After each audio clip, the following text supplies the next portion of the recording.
Because as soon as you do, you realize how dirty it is. Bottom line. Okay, but here's the deal. In a little bit, I will have a job for you to do involving a toaster. It's not often you get to make toast in church, but today is one of those days. So here you go. There's a chair for you. And now, here, wash your hands. It's not a ceremonial washing. It actually is a washing. You too, Suzanne. Wash your hands.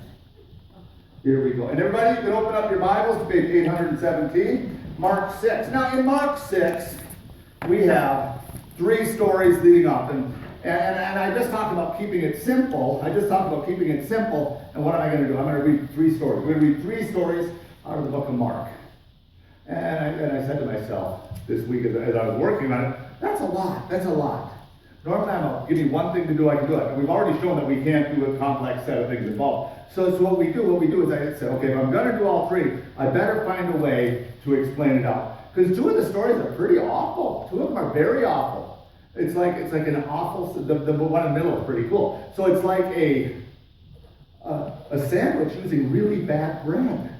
And that's what I thought. And I told that to Pastor Lori. I said, we had breakfast on Wednesday morning. I said, Pastor Lori, it's like a sandwich using really bad bread. She said, yes, that is the perfect analogy. And I said, yes, it is. So now let's go up.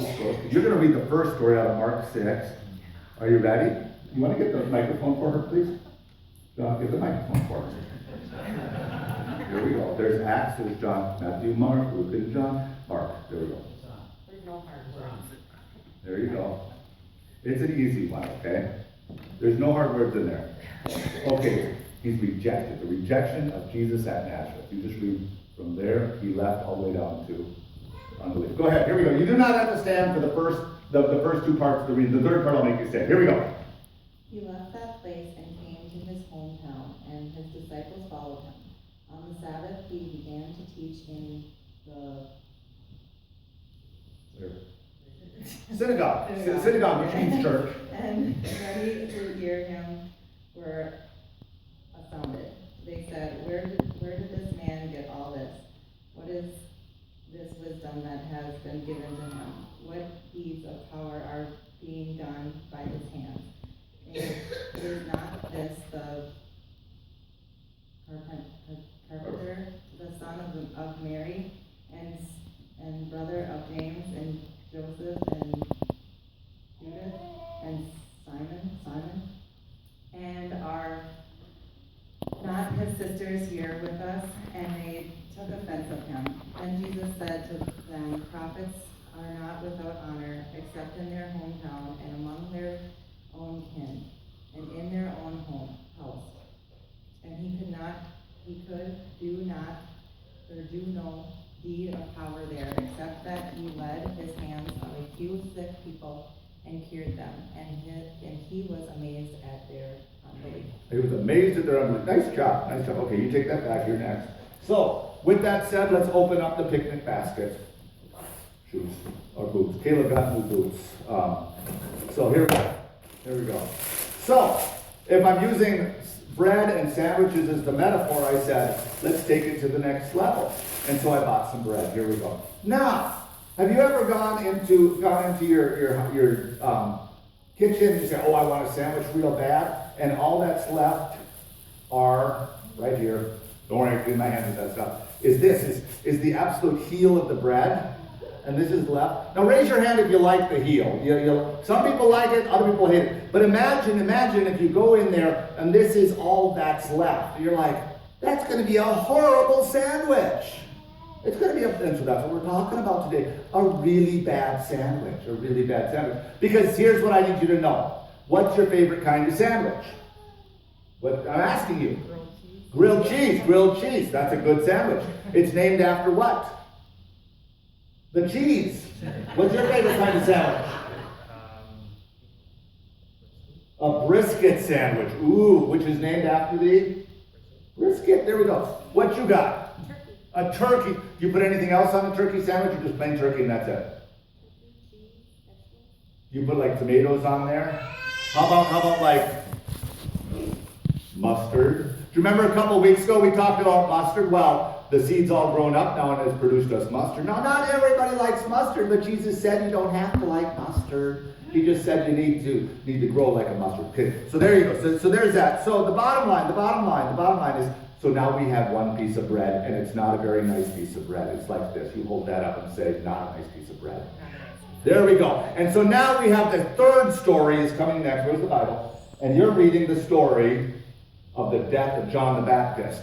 And if the last story was bad, now yours is longer, poor guy.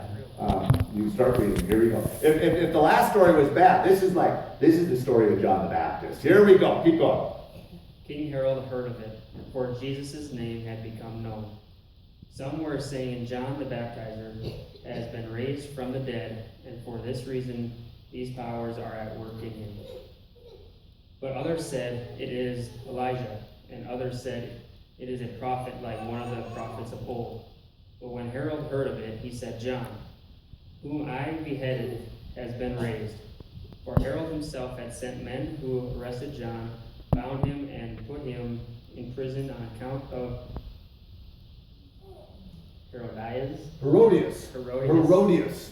Now, this is messed up. How about if I just share part of the story, and you can keep reading, okay? So, Herod marries his brother's wife, Herodias. And then John the Baptist speaks out against it. But Herodias has a daughter. So it's his stepdaughter who's coming of age, probably a teenager. And then all of a sudden at this dance, okay, there you go. And when Herodias' daughter dances, so read that. When his daughter Herodias came in and danced, she pleased Herod and his guests. And the king said to the girl, ask me for whatever you wish, and I will give it. And he solemnly swore to her, whatever you ask me, I will give you, even half of my kingdom. She went out and said to her mother, what should I ask for? She replied, the head of John the Baptizer. Immediately she rushed back to the king and requested, I want you to give me at once the head of John the Baptist on a platter. The king was deeply grieved, yet out of regard for his oaths and for the guests, he did not want to refuse her. Immediately the king sent a soldier of the guard with orders to bring John's head. He went and beheaded him in prison, brought his head on a platter, and gave it to the girl. When the girl gave it to her mother, when his disciples heard about it, they came and took his body and laid it in a tomb. There you go. So with that said, rather than that's the second piece of bread. Remember? Say that's not a good piece of bread. That's not a good. Now, you can do something fun once in a while. Even bad bread can get better if you toast it. Will you please toast these for us? That would be nice. You might have to plug it in.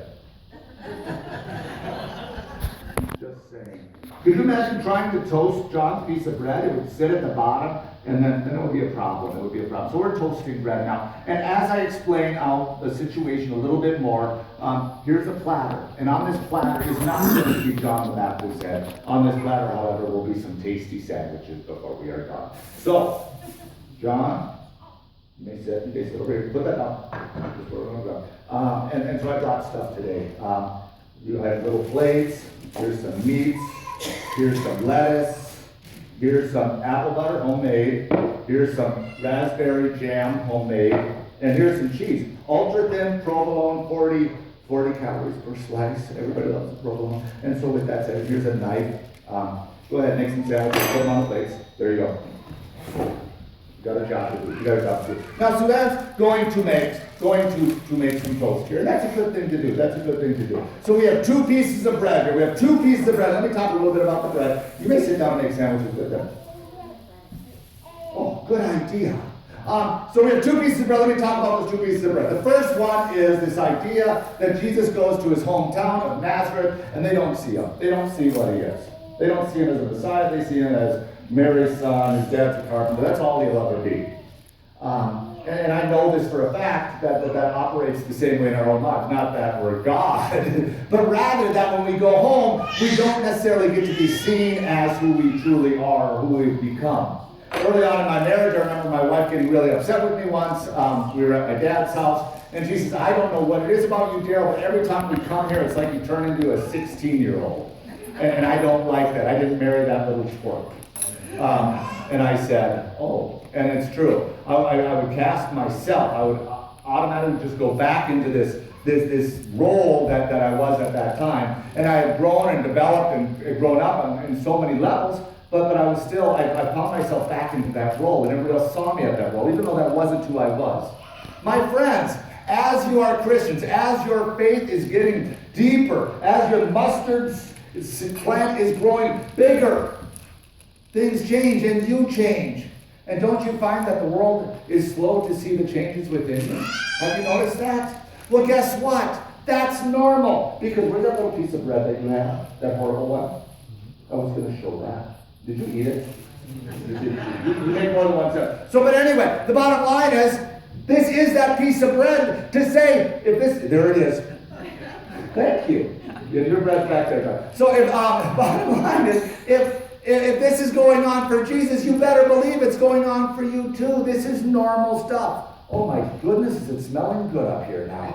And then the second piece of bread. The second piece of bread. Our heads aren't going to be cut off.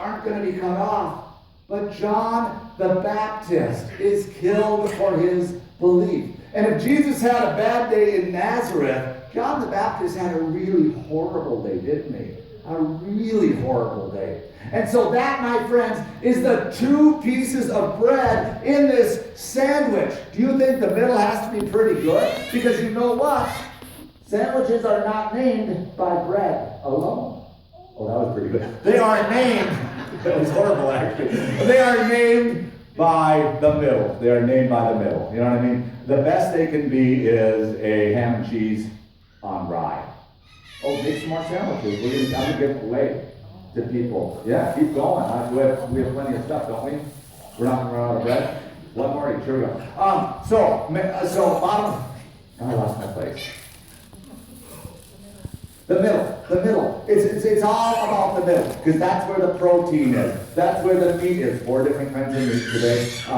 And the bottom line is that's where we are going to find Jesus. That's where we're going to find Jesus. And that's where my friend is going to start leaving now. You don't have to make another sandwich. Oh, lucky you. You guys can keep making sandwiches. The rest of you, please stand as we read the gospel message. You can go in the pulpit and read it. And we're reading the middle piece of Mark 6, which is right here. The mission of the 12. Yep, just that little bit. The mission of the 12 from Mark 6. Then he went about among the villages teaching. He called the 12 and began to send them out 2 by 2, and gave them authority over the unclean spirits. He ordered them to take nothing for their journey except a staff,